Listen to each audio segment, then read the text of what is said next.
Assalomu alaykum hurmatli obunachilar va kanalimiz mehmonlari. Bugun sizlar bilan muqovadagi qanday tez homilador bo'lish sirlari mavzusida suhbat olib boramiz. Homilador bo'lishga qiynalayotgan ayollarda ko'pchilik sabablar bo'ladi.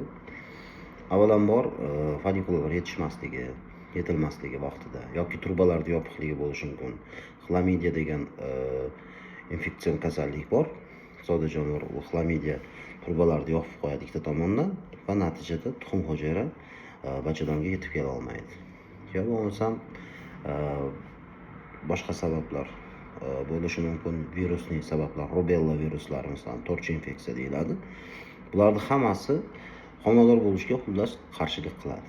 Endi nima chora qilsak o'sha tezroq homilador bo'lamiz, ayollarimiz tezroq homilador bo'ladi. Bu erkaklarda ham qiynaydigan savol, ayollarda ham qiynaydigan savol. Avvalambor aniq sabablarni bilib olish kerak. Nima sababdan homilador bo'lishga qiynalanyapti ayol kishi? Demak, birinchi o'rinda infeksiya bo'lsa, infeksiyani yo'qotish kerak bo'ladi. Turbalar yopiq bo'lsa, o'chish kerak bo'ladi. Tuxumdonlar yetilmayotgan bo'lsa, bu gormonal fon ostida bo'layotgan bo'ladi. Tuxumdonlarga yetilishi uchun podдержка berish kerak bo'ladi. Ko'proq ayollarda estrogen miqdori past, progesteron miqdori baland bo'lib ketsa ham homilador bo'lishga qiynalishi mumkin. Mana shunaqa proseslarni hammasini joyiga solish uchun fitoterapiyada dorivor giyohlar bilan qanaqasiga yordam ko'rsatishimiz mumkin, qanaqasiga biz dorivor giyohlar bilan tez homilador bo'la olamiz degan savol bor. Bir xil ishonmaydi dorivor giyohlarni homilador bo'lishni tezlashtirishiga. O'ylaydi, dorivor giyohlar bular faqat qo'shimcha narsalar. Asosiysi tabletka, ukollarni olish kerak, gormonlarni olish kerak deb o'ylaydi. Lekin men bu fikrga qarshiman, sababi fitoestrogen saqlagan giyohlar, o'sha gormon saqlagan giyohlar mavjudki, juda kuchli hisoblanadi. Buni biladigan ayollar bor. Ular hozir bitta ko'rsatganimda nimaligini bilib olishadi. Demak, mana shu giyohlar to'plamining ustidagi mana bu ko'm-ko'k bo'lib turgan narsa borovaya matka o'simligi. Borovaya matka o'simligini juda ko'pchilik ayollar o'zi uchun juda yaxshi biladi va ichib yuradi. Lekin borovaya matkani o'zini ta'siri juda bunda kam bo'ladi. Albatta kuchli giyoh.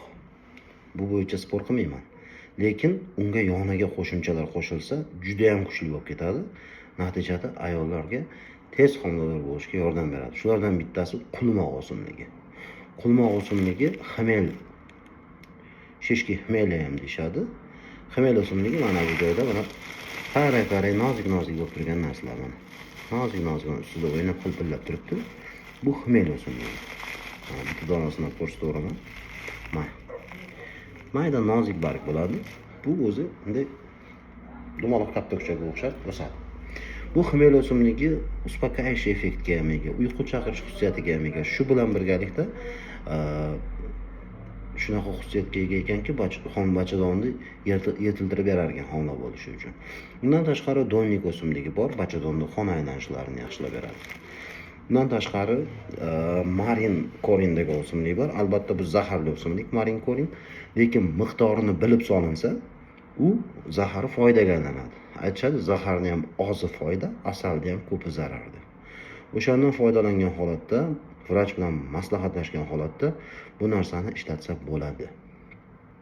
Bundan tashqari o'simlik o'z tarkibida krasniy klever saqlaydi. Krasniy klever ko'rinadimi? Ko'rinsa kerak mana. Mana qizil gulchalari bo'ladi tarkibida. Krasniy klever gormonalniy fonini to'g'irlab beradi. Ayol shuni aytdik-ku, gormonalniy fonni yaxshilab bersa yaxshi bo'ladi dedik. Endi bu o'simlikni hammasini qo'shib tashlaganmiz. Endi bu bemorga zakaz edi. O'sha tayyorlab bergan edik. Homilador bo'lishni tezlashtirib bering. Mana karavyak o'simligi ham qo'shilgan. Karavyak o'simligi menstrual siklni normallashtirib berishga yordam berar ekan. Demak, undan tashqari bachadon eroziyasiga qarshi bu yerda albatta bor beryoza barglari, ya'ni oqqayin barglari bor. Beryoza bu Rossiya o'rmonlarida o'sadigan o'simlikning bargi. Beryoza bachadon eroziyasiga, uncha-muncha bakteriyalarga zo'r ta'sir ko'rsatadi. U ham bo'lsa tarkibida bitulin degan modda saqlagani uchun.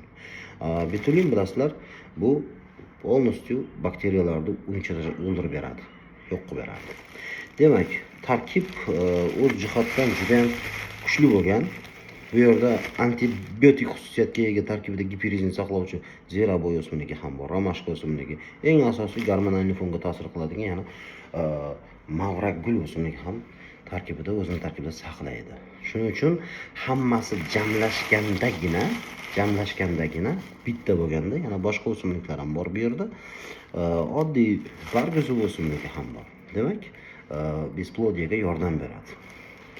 Erkaklar tomonidan ham bo'ladi-ku besplodiya. Faqat ayol kishini aybdor qilish kerak emas ham deyshadi. Juda ko'pchilik norozi ham bo'lishadi. Shuning uchun erkaklar bilan ayollar birgalikda iste'mol qilsa yaxshi bo'ladi.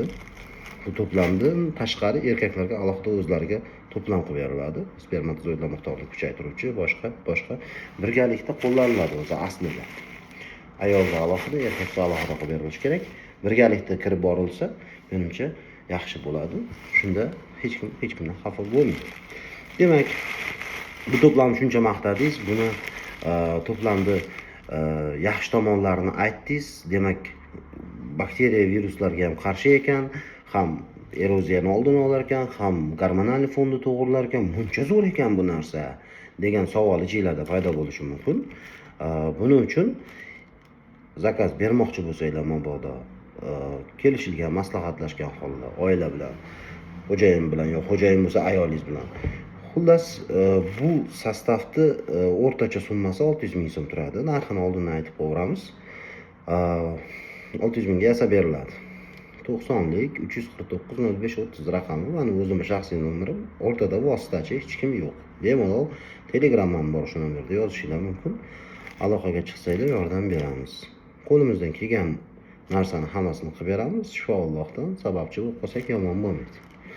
Shuning uchun yana qanaqadir boshqa savollar bo'lsa, qiziqtirgan, bemalol murojaat qilishingiz mumkin.